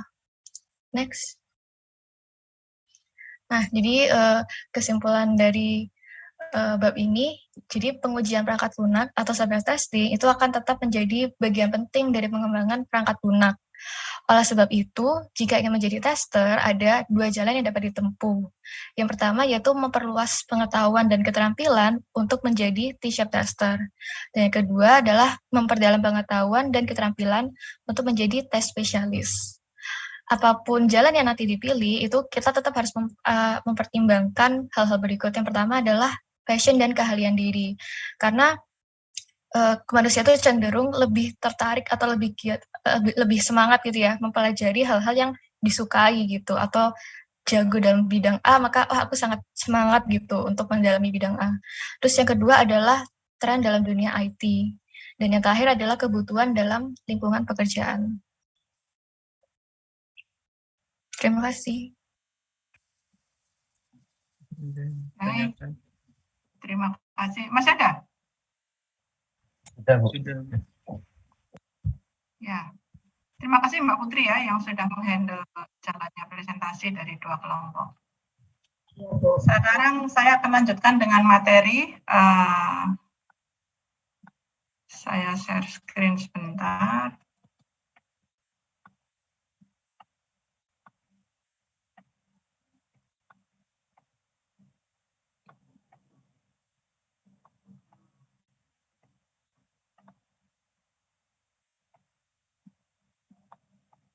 Sudah terlihat ya?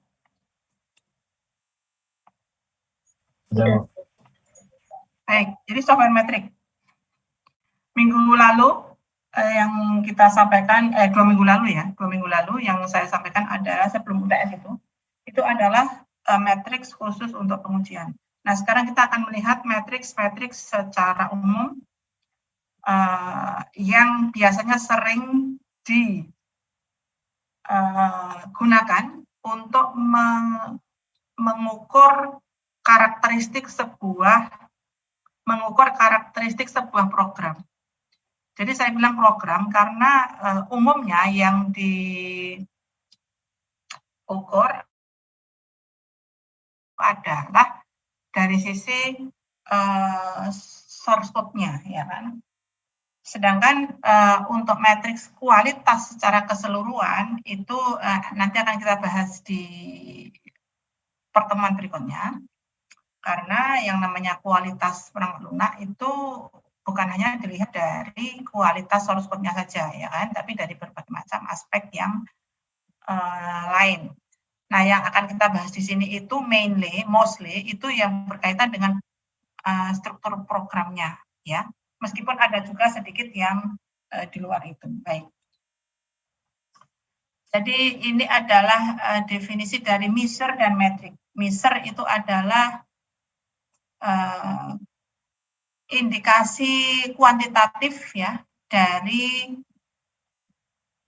nilai-nilai atribut pada suatu produk atau proses.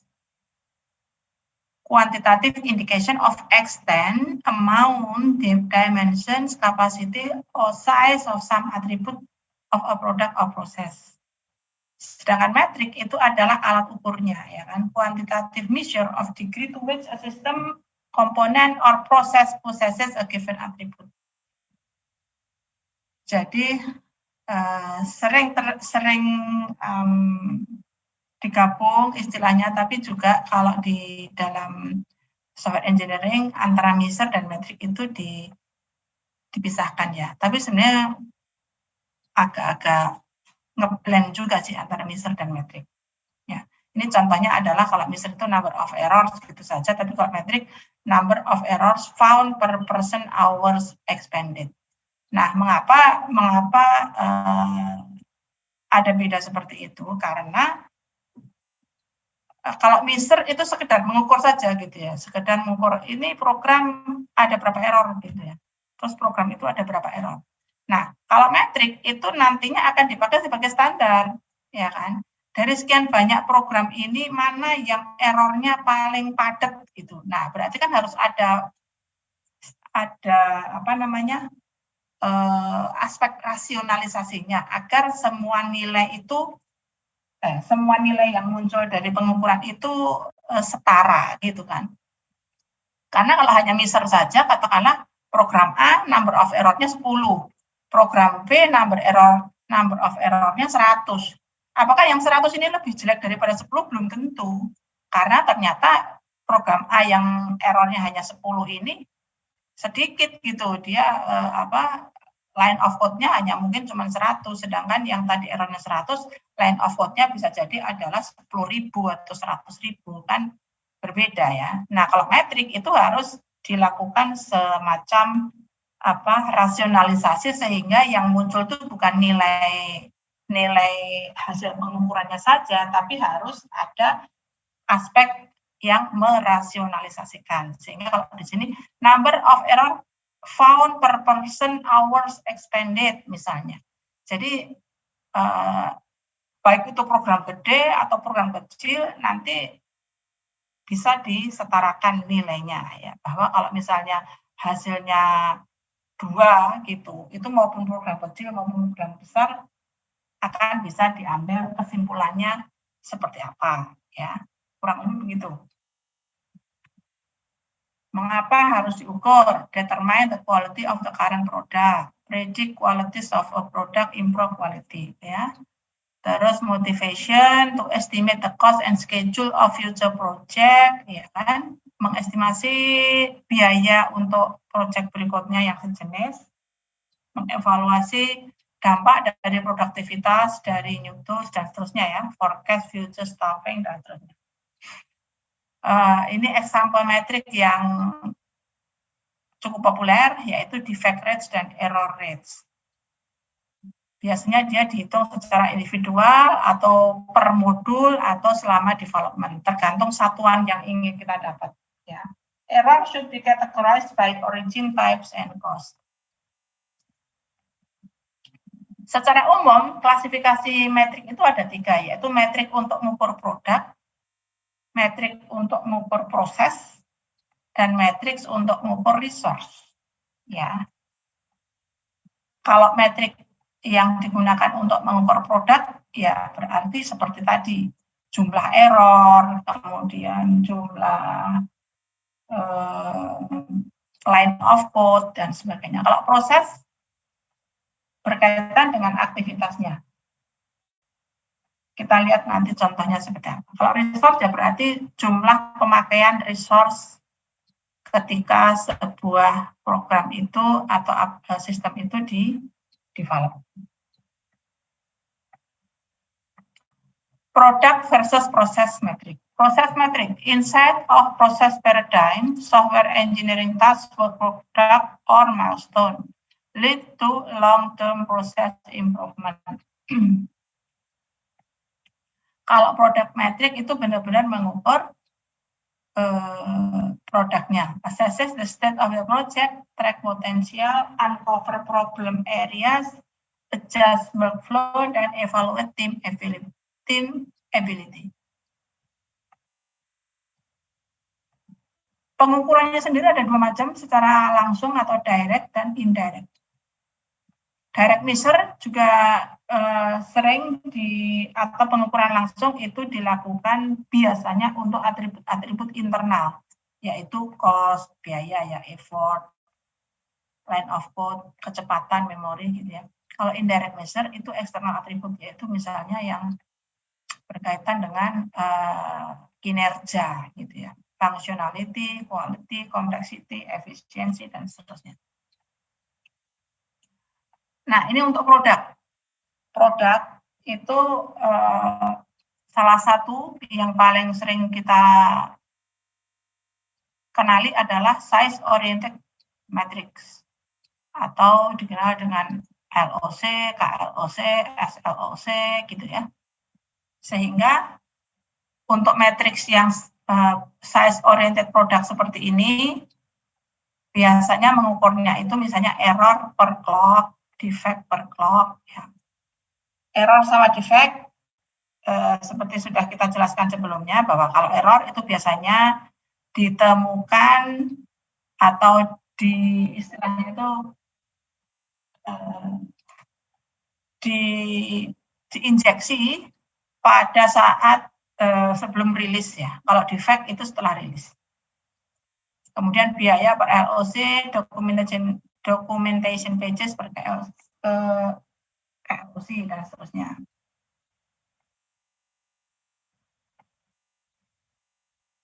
LOC, easy to use, easy to compute,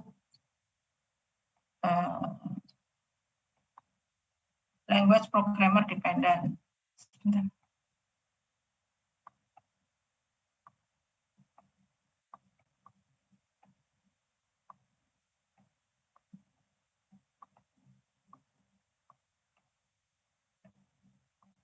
Kok hilang ya? Sebentar ya.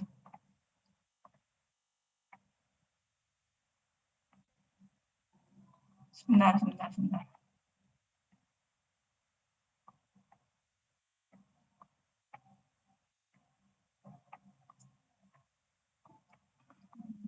Screen sharing.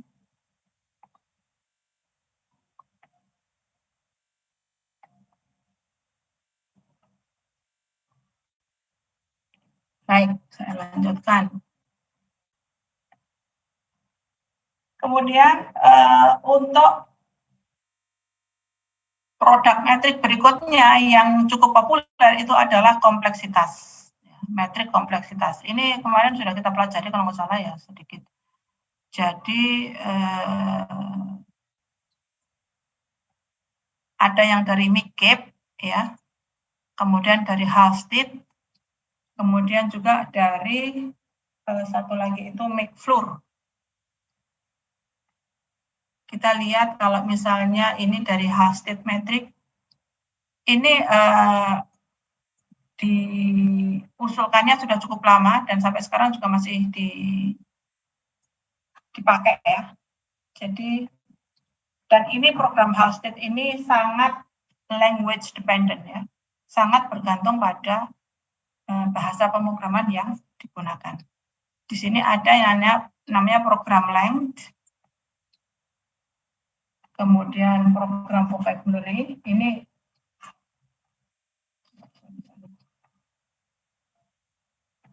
Nah, ini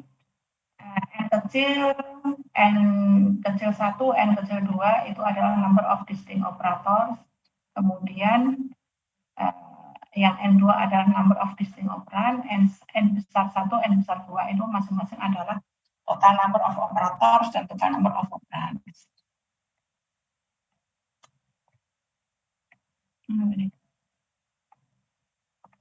Kok kesini ya?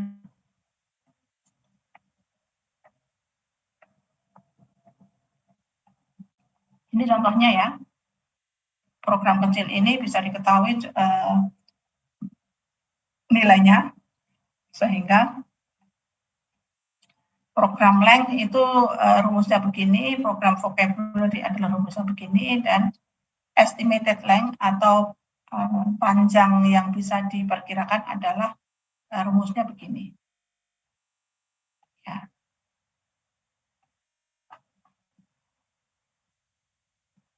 Nah, ini biasanya digunakan untuk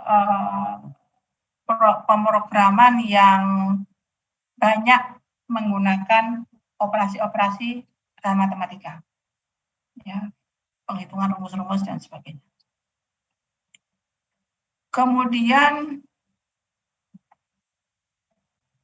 masih dengan Halstead itu ada yang namanya penghitungan program complexity menurut Halstead. Tapi kompleksitas dari rumus yang diusulkan oleh Halstead ini kalah ya, bukan kalah apa ya, tidak cukup populer dibandingkan dengan program complexity yang diusulkan oleh McCabe ya. Jadi ini rumusnya sangat matematis seperti ini sehingga agak susah menghitungnya karena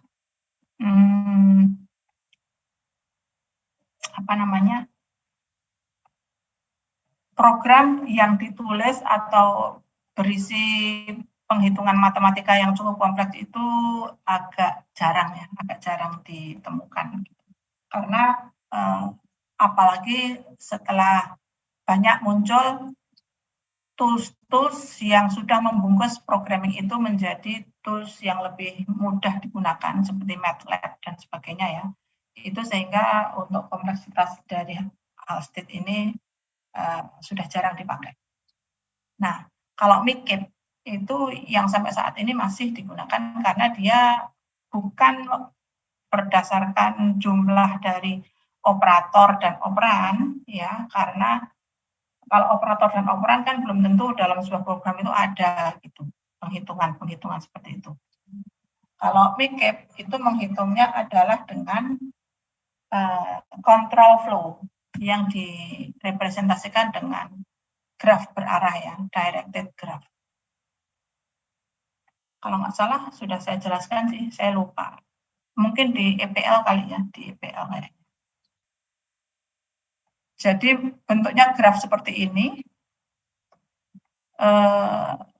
Kalau programnya itu hanya sekuen begitu, ya berarti hanya kompleksitasnya hanya satu saja ya. Jadi meskipun programnya panjang sekali, ada sekian ratus baris, tapi kalau semuanya hanya assignment tanpa ada kondisional dan sebagainya, pasti bentuk programnya ya hanya memanjang seperti ini. Kalau programnya ada looping, nah looping itu kan membentuk daerah tertutup ya. Kemudian juga termasuk kalau ada if then, itu pasti akan membuat area baru dalam control flow graph-nya. Ya, seperti ini. Ini looping juga. Jadi jumlah kompleksitasnya, kalau ini tuh jumlah kompleksitas itu sama dengan jumlah area, jumlah region. Ini kan regionnya 1 ya. Kalau ini regionnya 2, yaitu yang di luar ini sama yang di dalam. Ini regionnya juga 2, 1 dan 2. Ini regionnya juga 2, 1 dan 2. Jadi jika ada looping atau kondisional atau hal-hal sejenis itu pasti akan menambah kompleksitas. Nah, penambahan kompleksitas itu ditandai dengan penambahan region. kompleksitas yang diusulkan oleh McCabe itu terkenal dengan istilah cyclomatic complexity. Ya, ini rumusnya kayak tadi. Jadi ini regionnya itu adalah jumlah unsur dikurangi jumlah simpul tambah 2, atau P itu adalah predikat nodes, itu berarti yang itu. Predikat node itu adalah node-node yang bercabang, ya kan? Bercabang, entah itu in then else ataukah dia looping, itu selama ada itu tambah 1 jumlahnya, kayak gitu. Rumusnya lebih sederhana. Dan itu bisa digunakan baik dalam program yang intensitas matematikanya tinggi maupun yang bahkan tidak ada matematikanya sama sekali, ya. Jadi karena dia yang digunakan adalah alur program. Ya, seperti ini. Nanti ini kita lihat aja. Ini ada while-nya 1, 2, 3. Berarti kompleksitasnya adalah 4, ya. Karena ada 3P ditambah 1 berarti 4. 1, 2, 3, dan yang di luar 4. Oke, ini penghitungannya. Oh, ini enggak, ini contoh yang lain sih, ya. Oke. Terus ini penjelasannya secara lengkap.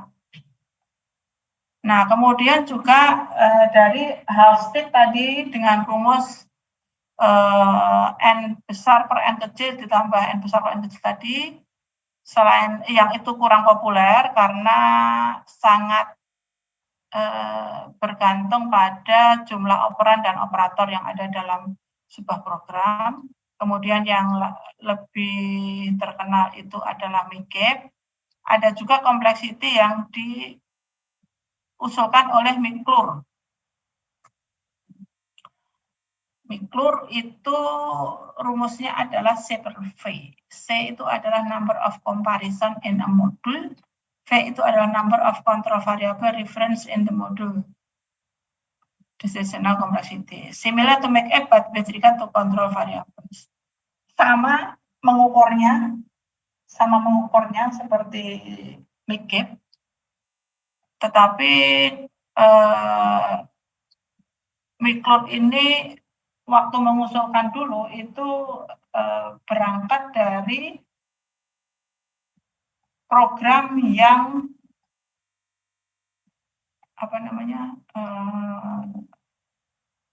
di situ di dalam program itu ditanamkan berbagai macam hardware gitu, sehingga banyak variabel kontrol, ya. Variabel kontrol itu kan variabel-variabel yang menghandle event yang berasal dari kejadian hardware-nya gitu, ya. Tapi sebenarnya ketika dihitung itu sama. Kemudian ada juga peneliti yang mengusulkan ini yang faktor eksternal, ya. Model kualitas FURBS. FURBS singkatan dari functionality, usability, reliability, performance, dan supportability. Cara menghitungnya bagaimana? FURBS ini ketika dulu diusulkan, dia atau si pengusul itu belum sampai menurunkan dalam bentuk matriks, ya.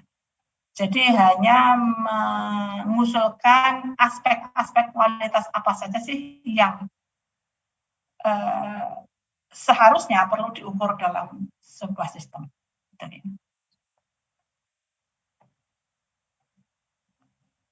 Nah, kemudian juga selain itu ada, ini sudah masuk, saya lupa menuliskannya, ini sudah masuk ke pengukuran untuk proses, ya, correctness, kemudian maintainability, integrity, usability, masing-masing contohnya ya di situ ada.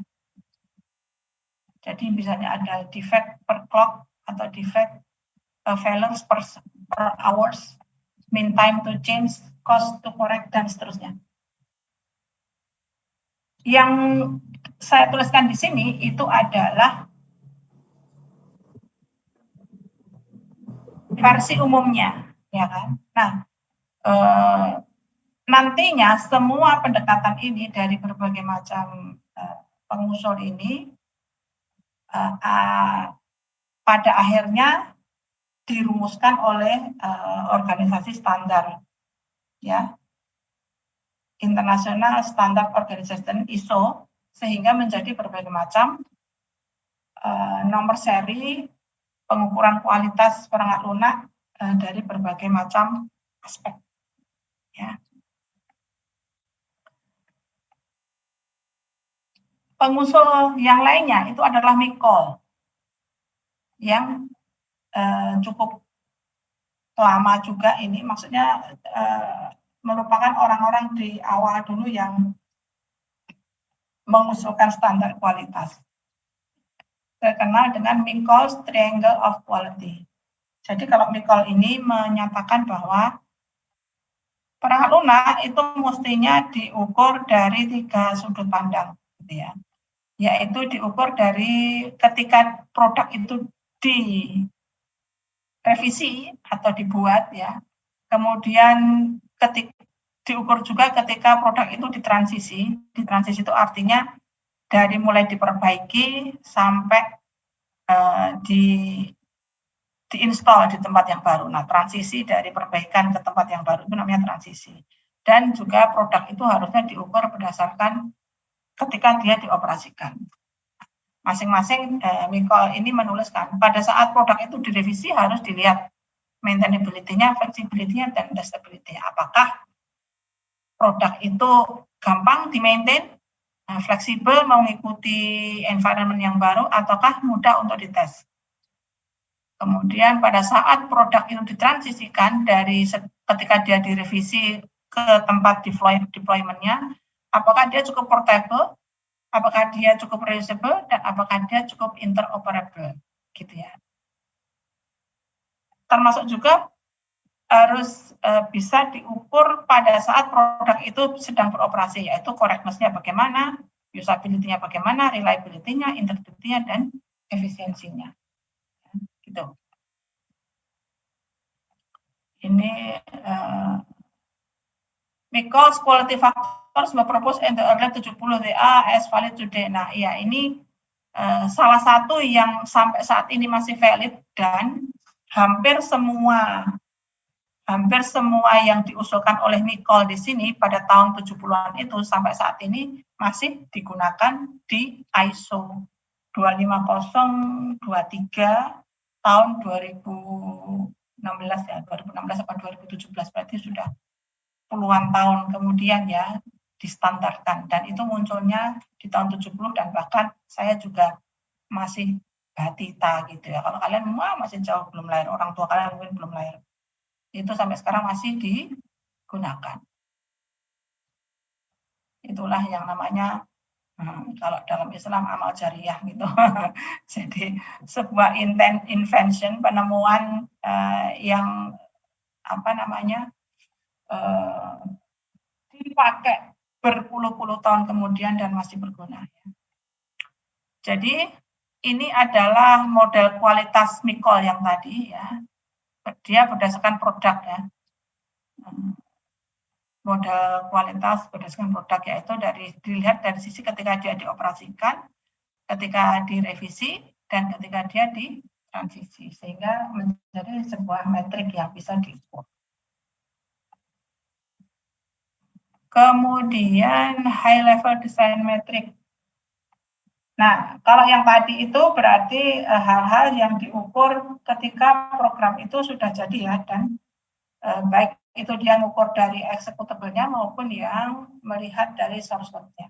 Nah, sekarang kalau artefak-artefak di luar itu bagaimana? Nah, ini ada juga yang namanya high level design metric. Berarti ini adalah metrik untuk mengukur kualitas dari artefak-artefak yang lebih high level. High level itu berarti yang lebih mendekati ke arah requirement, ya kan? Jadi desainnya, misalnya structural complexity dari desain, data complexity, system complexity. Nah, ini diusulkan oleh Card and Glass sekitar tahun 80-an, yaitu structural complexity dari sebuah modul I, di mana I itu adalah SI, itu adalah structural complexity, F out kuadrat I. F out itu adalah fan out.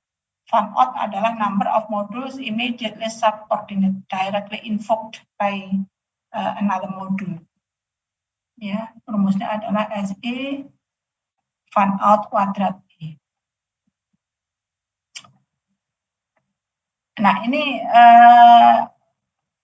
apa namanya, metrik-metrik yang high level seperti ini sebenarnya sudah bisa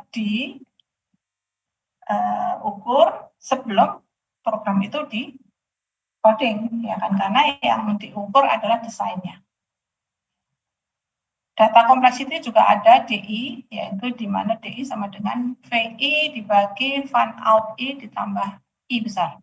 Fan out I adalah number of inputs and outputs passed to and from I. Tambah satu. Sistem complexity juga CI sama dengan SI plus DI. Ya. Sistem complexity. SI itu adalah yang tadi, structural complexity ditambah data complexity. Jadi kompleksitas dari sistem itu merupakan gabungan dari kompleksitas data dan kompleksitas struktur programnya. Oke.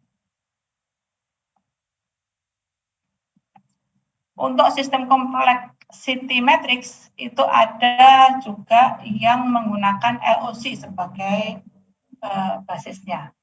Ya. Jadi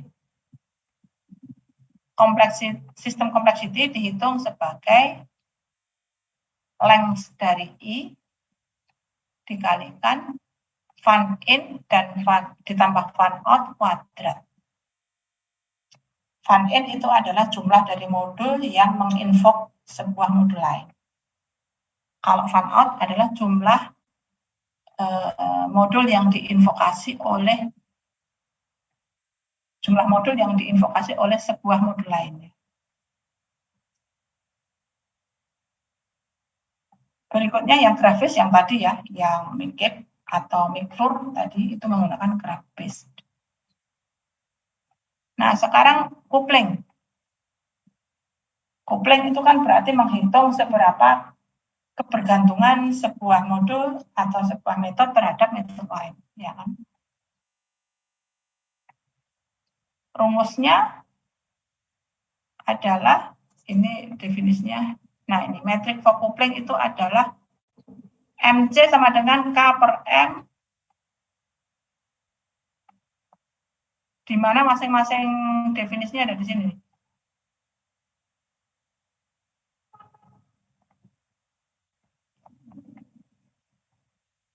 K-nya apa ya? A, B, C, K can be adjusted based on actual data. A, B, C, K. Apa ya B, C, K ini?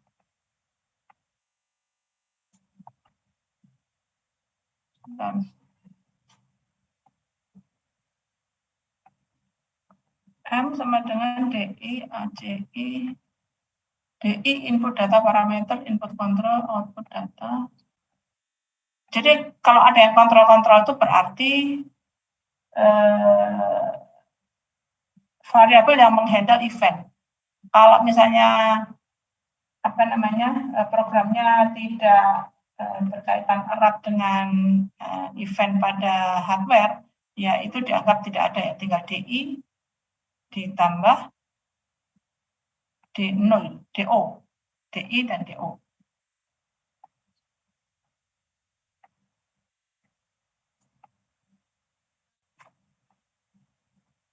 K sama dengan 1. K sama dengan 1 apa K sama dengan L ya? Ini saya agak lupa ini. Atau ini saya lewat aja daripada saya menjelaskannya salah ya. untuk menghitung coupling. Tapi sebenarnya ada penghitungan coupling.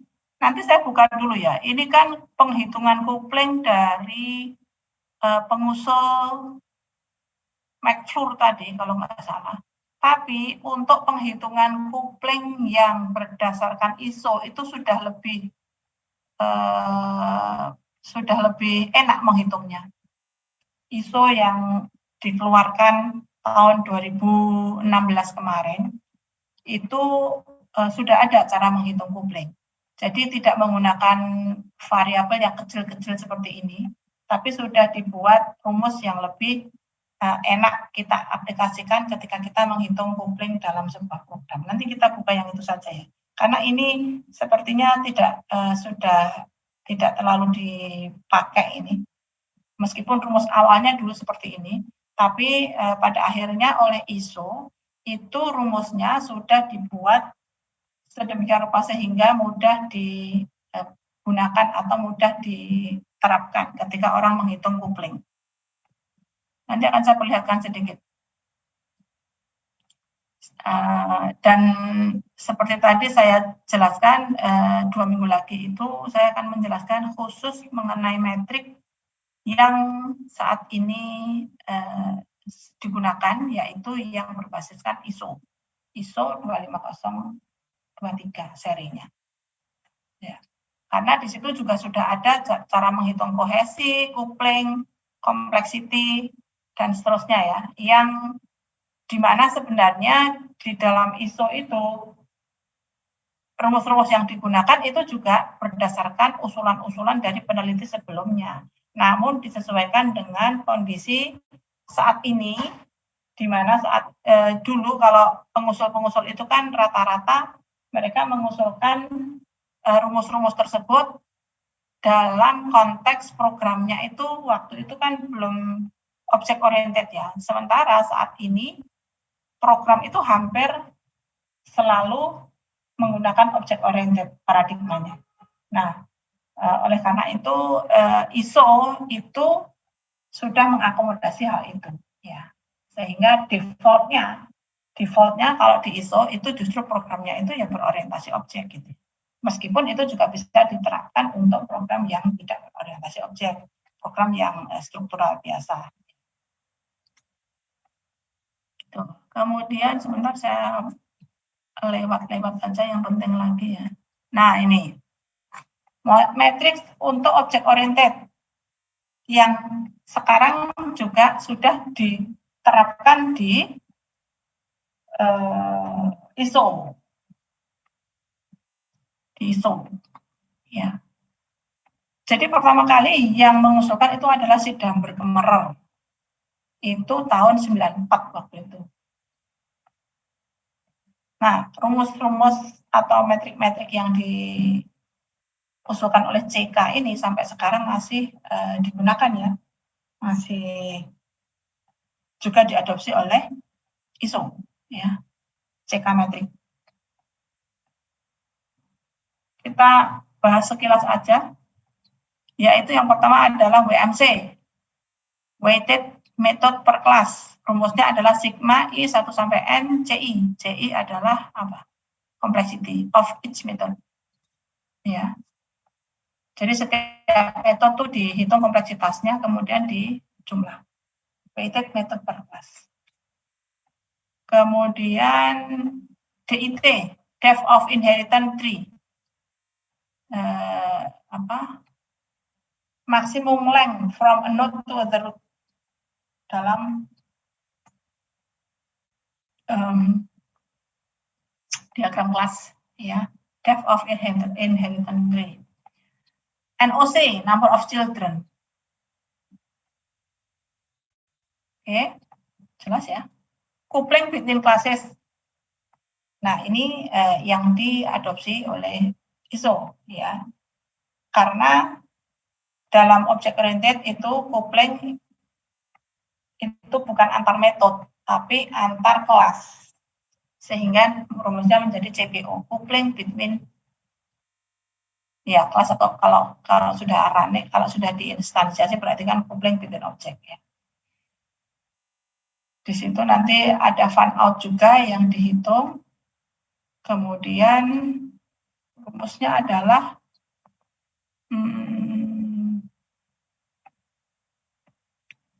CPO dihitung berdasarkan the number of collaboration between two classes. Itu saja ya. Artinya kita lihat ada berapa antar dua kelas. Dihitungnya selalu antar dua kelas, bukan satu, bukan lebih dua. Jadi between, makanya CPO, coupling between class.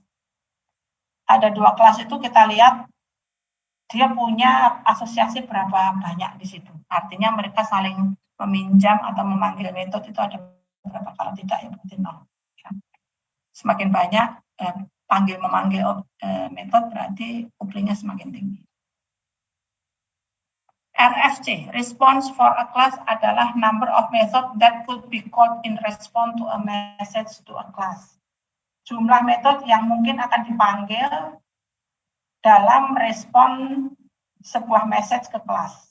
Sering ya begitu, ada kelas dapat message dari, ada objek dapat message dari modul lain, kemudian juga pada saat dia dipanggil oleh objek lain itu ada metode yang dipanggil juga. Respond for a class. LCOM, lack of cohesion in method.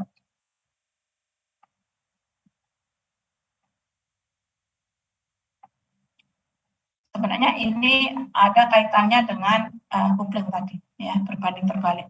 Coupling semakin tinggi berarti cohesion semakin rendah.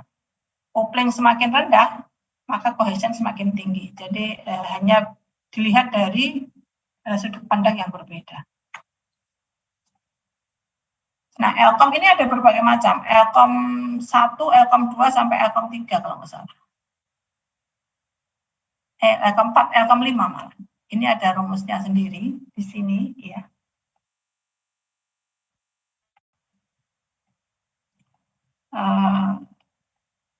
Ada beberapa tools juga yang sudah bisa digunakan untuk menghitung CK metrik ini. Ya.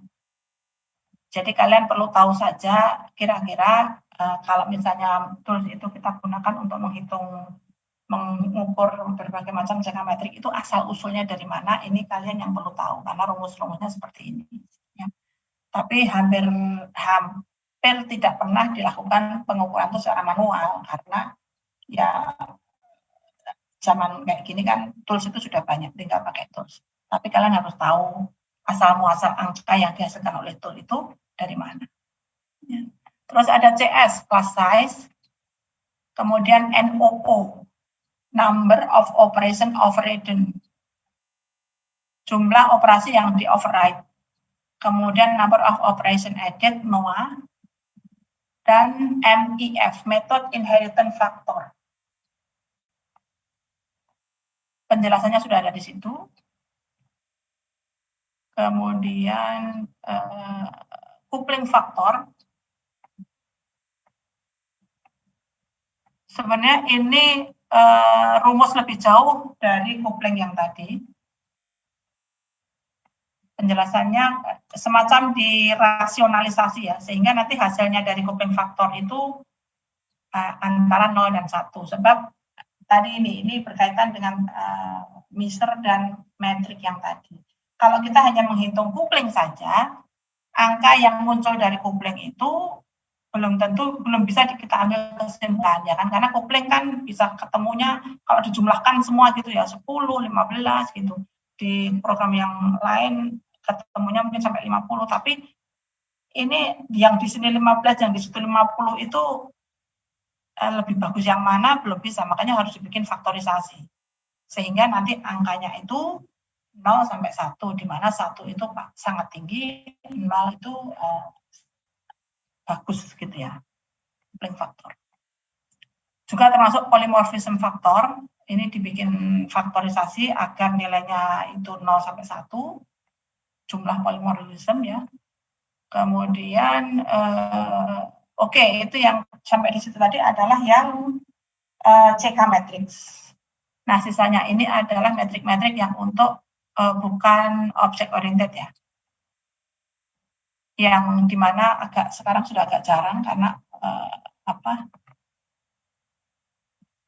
average operation size, number of message sent by an operator. Apa ya ini ya? Kemudian encapsulation, ini nggak ada hitungannya ya. Nah, ini berbagai macam tools. CC, dan seterusnya. Geometric, Gen++, dan berbagai macam tools yang lain. Oke. Itu adalah matriks yang umumnya, kalau tadi kita lihat, hampir sebagian besar itu diterapkan pada program atau source code-nya. Ada sebagian tadi yang diterapkan bukan di program, kayak tadi usability dan seterusnya tadi, tapi itu nanti keseluruhannya akan kita bahas ketika saya membahas ISO, karena di dalam ISO itu sebenarnya merupakan standarisasi model kualitas dari keseluruhan yang kita jelaskan tadi, ya, yang saat ini digunakan secara umum secara internasional. Oke, nah mengenai tugas yang perlu dikerjakan untuk 2 minggu lagi nanti manuskrip deskripsi tugasnya akan saya kirim lewat Mbak Putri untuk diteruskan kepada masing-masing kalian ya. Sampai di sini ada pertanyaan tidak? Oke, kalau tidak ada pertanyaan bisa saya akhiri ya. Insya Allah kita berjumpa lagi. Bisa di close nggih Mbak rekodnya biar bisa Recording stopped. Mbak Putri. Terima kasih. Ya, Terima kasih Mbak Putri yang sudah menemani saya, juga buat rekan-rekan mahasiswa semua atas kehadirannya. Semoga bermanfaat. Saya tutup. Assalamualaikum warahmatullahi wabarakatuh. Waalaikumsalam warahmatullahi wabarakatuh. Terima kasih, Bu. Oke, sama-sama. Terima kasih, Bu. Sama-sama. Saya N ya.